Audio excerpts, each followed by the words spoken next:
Press briefing by the Rivers State House of Assembly on the state of governance in Rivers State. By me, Honorable Elemi Alabo George, Chairman House Committee on Information and spokesperson of the 10th Assembly of Rivers State. Today, Friday, 14th March, 2025. Dear Rivers people, dear Nigerians, members of the press, ladies and gentlemen, it has become imperative for us, the 10th Assembly of Rivers State, to address the public regarding certain developments in the governance of our dearly beloved state. Recall that after the Supreme Court's judgment on the budget of our state, it became absolutely necessary for the Governor of Rivers State, His Excellency, Sir Gov Fubara, to present the appropriation bill to the legislature for consideration and passage. Also recall that immediately after the judgment, this House wrote to the Governor, calling on him to immediately present the budget for speedy consideration. It was our hope that by the 15th of March 2025, we would have concluded the process of passing the appropriation bill into law, so as to give us enough time to approach the federal government to release funds meant for our states, which have been seized by the judgments of the Supreme Court.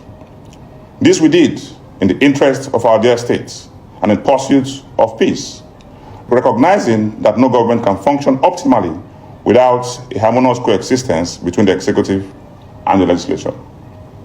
This letter was rejected, and the staff of the House of Assembly who attempted to deliver the mails were brutalized at the gates of the government house and sent back. Undeterred by this, the House resorted to use the courier service to deliver the mail. The governor did not heed to our call, nor did he demonstrate any intention to. Ladies and gentlemen, recall again that the judgment of the Supreme Court invalidated the appointment of most of the commissioners in the states. To bridge this gap and to avoid a vacuum, the House immediately wrote to the governor to submit the list of commissioners for immediate screening. Our letter was again rejected at the government house, and we once again resorted to deliver the mail through a courier service. Rather than heed our call, the governor instructed them to go to court against us, which they have now done. The governor went further to instruct all ministries, agencies, and departments of government not to receive any correspondence from the Rivers State House of Assembly, nor communicate with us in any manner. Last week, we were told that on his way to Ogoni for a program, the governor made a stopover at the gate of the House of Assembly quarters to grant an interview to the press. In that interview, he claimed that he had sent a letter to the House of Assembly indicating his intention to visit and present the appropriation bill. A claim we found rather astonishing, as no such letter was received by the House of Assembly. His aides later alleged that they forwarded a letter through WhatsApp to some members of the House, which was also awkward, unprofessional, and embarrassing. As I speak, the social media space is awash with stories about a purported letter from the governor to the House of Assembly expressing his intention to visit the House to present the appropriation bill for the year 2025. Nothing can be further from the truth. We wish to state categorically that there is no such letter before the House of Assembly nor any of its staff.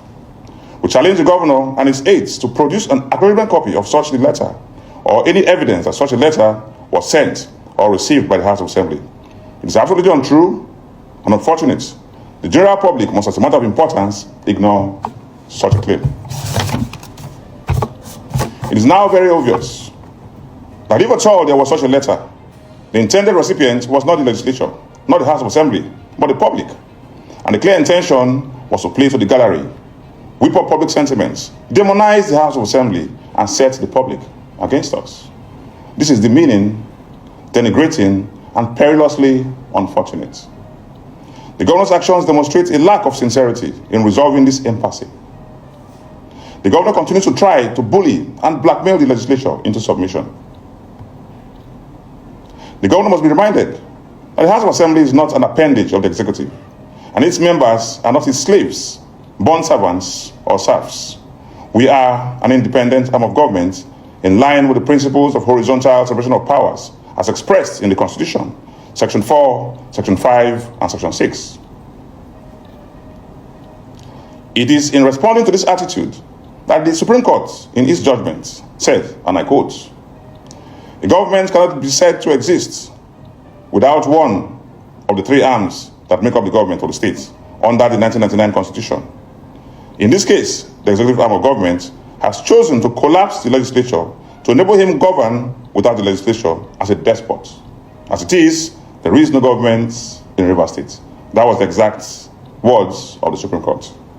We had hoped that such strong words from the Supreme Court will help purge the governor of such despotic ways. Dear Rivers people, dear Nigerians, gentlemen of the press, our state must move forward. As an assembly, we are severely solicitous of progress for our state. All of us cannot be held to ransom by one man's ego. All of us must join hands to plead with the governor to do the right thing in the right and lawful way so our states can make progress. This assembly has borne the brunt of this crisis. We have endured immense hardship. We have been battered almost beyond our carrying capacity. We have been punished unduly and unfairly for trying to perform our constitutional duties. Our governor must not extend this punishment to Rivers people. No. Please no. We must not allow it. We have seen hell. Our hallowed chamber was burnt down by the governor. The House of Assembly complex was brought down by the governor, totally demolished alongside our personal effects and belongings. Our speaker's residence was brutally attacked. Our residential quarters was mindlessly invaded. Our allowances have been seized for about a year and 6 months now. We still continue to suffer.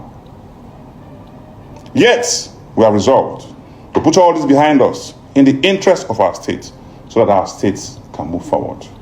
We cannot afford to punish our people because of our ego and personal interests. Ladies and gentlemen, we have aged pensioners who must receive their pensions. We have our teachers in public schools who we depend on for our children to be educated. They must be paid their salaries. We have government hospitals and health centers which our people depend on for discounted and affordable medical services. We have public schools which depend on public funds for their daily running. The governor is toying with the lives and livelihoods of Rivers people. Let us please all call on him to do the right thing in the interest of our states and its people, to put his personal interest behind and put the interests of the entirety of Rivers people at the fore. Thank you, and God bless you.